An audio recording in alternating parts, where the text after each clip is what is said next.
حضرات اسلام علم کے اعتبار سے ہم تک پہنچ چکا ہے. ہم نہیں کہہ سکتے یا اللہ ہم مسلمان ہیں قرآن ہمارے پاس نہیں ہے.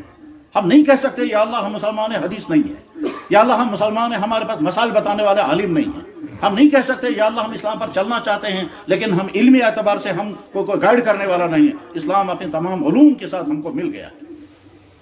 کشمیر کی پچھلی تاریخ میں بہت بڑے بڑے علماء پیدا ہوئے ہیں لیکن بیچ میں یہ جو مشکل تاریخ آئی ہے خاص طور پر سکھوں کے زمانے اور ڈوگروں کے زمانے میں، اس میں یہاں نہ مدارس رہے، اس میں نہ علماء پیدا ہوئے، اور اگر کوئی عالم پیدا بھی ہوتا تھا وہ یہاں کشمیر میں ٹک نہیں پاتا تھا. اس کی مثال جیسے علامہ انور شاہ صاحب رحمۃ اللہ. ان سے پہلے مفتی صدر الدین آزردہ. مفتی صدر الدین آزردہ کشمیر کے تھے اور دلی میں مفتی بھی تھے اور قاضی بھی تھے. اور بڑی دلچسپ بات یہ ہے کہ سر سید احمد خان جس نے علی گڑھ یونیورسٹی بنائی ہے اور مولانا محمد قاسم نانوتوی رحمہ اللہ تعالیٰ جس نے دیوبند کا مدرسہ قائم کیا، یہ دونوں شاگرد تھے صدر الدین آزردہ کے.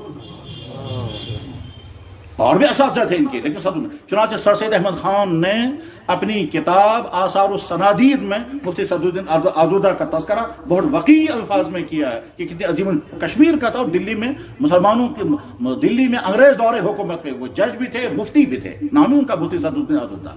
بہرحال اس کے بعد پھر دوسرا جو سلسلہ کشمیر میں شروع ہوا کہ شاہمیری دور حکومت میں بڑے بڑے علماء یہاں پیدا ہوئے، بڑے بڑے محدثین پیدا ہوئے، بلکہ ایسے محدث بھی پیدا ہوئے کہ ان کے زمانے میں پوری دنیا کے اندر جو چند ممتاز حدیث کے ماہرین تھے اس میں کشمیر کے لوگ بھی تھے.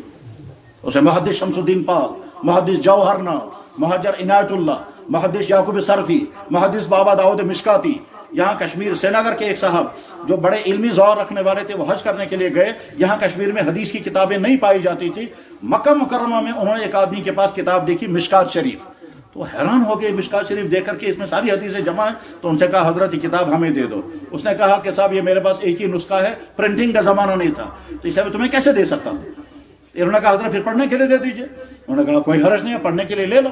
چنانچہ داؤد نام کے اس شخص نے ان سے وہ مشکات لے لی اور ایک ہفتے تک پڑھتے رہے. ایک ہفتے کے بعد جا کر کتاب دے دی اور کہا کتاب آپ کے حوالے ہے اور آپ کی ساری کتاب میرے دماغ میں. چنانچہ وہ بابا داؤد مشکاتی کہلاتے ہیں، مشکات شریف کے حافظ تھے جس میں 4-5 ہزار حدیثیں ہیں.